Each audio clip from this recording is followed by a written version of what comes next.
आमच्या प्रवासातील सर्वात ऐतिहासिक क्षण म्हणजे मी जहाज महल या ठिकाणी उभा आहे. ह्याचं वय साधारण 1500 वर्ष, म्हणजे 1500 वर्षापूर्वी हे जहाज महल बांधलेलं आहे. ह्यामध्ये साधारण 100हून अधिक राजांनी ह्याच्यावर राज्य केलं. मांडव किंवा मंडू हे नाव ऐतिहासिक नाव आहे, पण खूप लोकांना परिचित नाही आहे. जगामधल्या काही महत्त्वाच्या वास्तूमध्ये या मांडवगडातील काही राजा घराण्यांनी भोगलेल्या सत्तेचा आणखीन वापर केलेल्या सायन्सचा, म्हणजे खास करून फिजिक्सचा वापर या ठिकाणी दिसून येतो.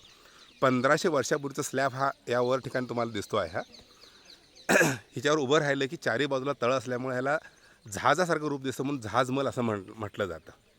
जहाजमलाचं एका वाक्यात सांगणं इतका वर्णन नाही आहे. खूप मोठा इतिहास आणि खूप मोठं शास्त्र म्हणजे विज्ञान ह्या शास्त्राच्या पाठीमागं आहे.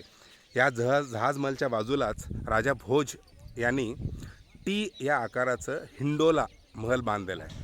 आणि ह्याच बाजूला जिथं इकडं खंडर दिसते, ह्या बाजूला दिसते खंडर, त्या ठिकाणी चुनखडकाचा वापर करून ह्या ठिकाणी महाल बांधला. चुनखडकाचं आयुष्य 100 वर्षांतर सुरू होतं. म्हणे 100 वर्ष झाले की त्याचं आयुष्य वाढायला लागतं.